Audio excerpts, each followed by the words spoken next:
ప్రతి కార్యకర్త కూడా, ప్రతి గ్రామ స్థాయిలో ఉన్న కార్యకర్త కూడా కాలర్ ఎగిరేసుకొని ఇది నా పార్టీ అని చెప్పి గర్వంగా చెప్పుకునే వాళ్ళకి ఏదైతే మనం చెప్పామో అది చేసి చూపించిన తర్వాతనే మనం ఓట్లు అడిగి గెలిచాము. కాబట్టి ప్రజల దగ్గర ఏ రోజు మన విలువ తగ్గల.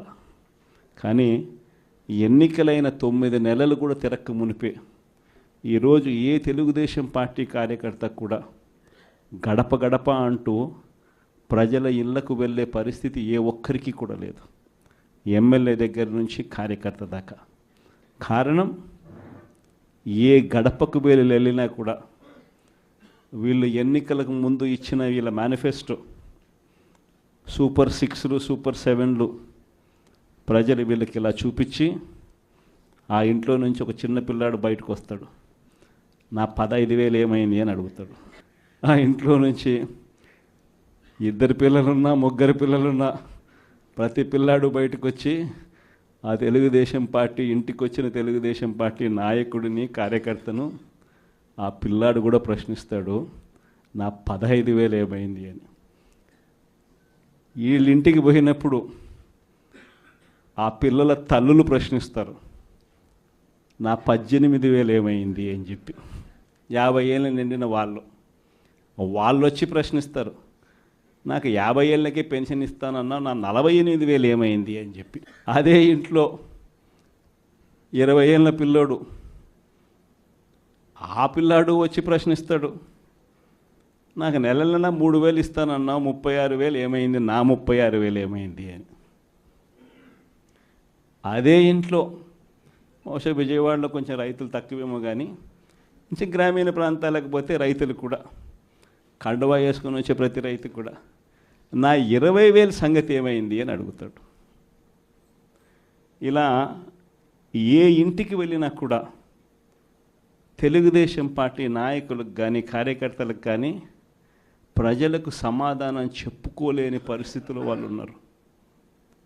ఎన్నికలప్పుడు ఏదైతే మాట చెప్పాడో ఆ రోజేమో మేము చెయ్యకపోతే మా కాలర్ పట్టుకోండి అని అన్నాడు.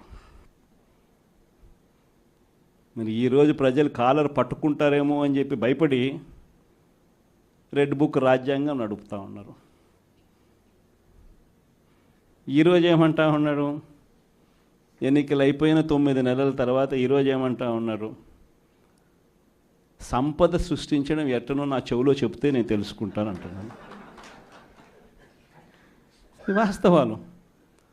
ఇదే మాటలు ఎన్నికలకు ముందు నేను చెప్పా, చంద్రబాబు నాయుడు నమ్మడం అంటే చంద్రముఖిని నిద్ర లేపడమే అని. ఇదే మాటలు నేను ఎన్నికలప్పుడు చెప్పిన, చంద్రబాబు నాయుడు నమ్మడం అంటే పులి నోట్లో తలబెట్టడమే అని చెప్పి. ఇదే మాటలే నేను చెప్పా మేనిఫెస్టో ప్రజెంటేషన్ చేసేటప్పుడు. ఇక్కడ ఇలా నిల్చుని ఇలా మేనిఫెస్టోని ఇలా చూపించా, మన మేనిఫెస్టోని ఇలా చూపిస్తూ వాళ్ళు చెప్పిన మేనిఫెస్టో హామీలను కూడా ఇలానే చూపిస్తూ చెప్పా. ఇది సాధ్యమయ్యేటివి కాదయ్యా చంద్రబాబు నాయుడు చెప్పేటివి.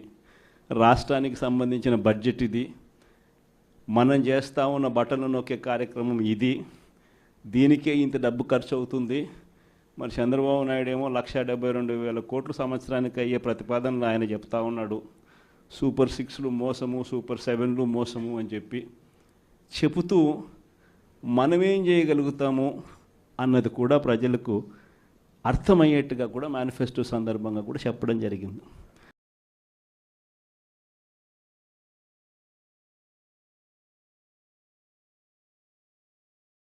ఈ రోజుకు నేను చెప్తా ఉన్నా, ఓడిపోయాం పర్వాలా, ప్రతిపక్షంలో కూర్చొని ఉండం అది పర్వాలా, మళ్ళీ వెనక్కి తిరిగి మళ్ళీ అదే రోజుకు మళ్ళీ తిరిగి వెళ్ళి కనీసం ఇలా జరుగుతుందని తెలుసు కదా ఇప్పుడు ఎలా చెప్తావు అని చెప్తే మళ్ళీ ఆ రోజు వచ్చినప్పుడు ఇదే విధంగానే మళ్ళీ చెప్తా.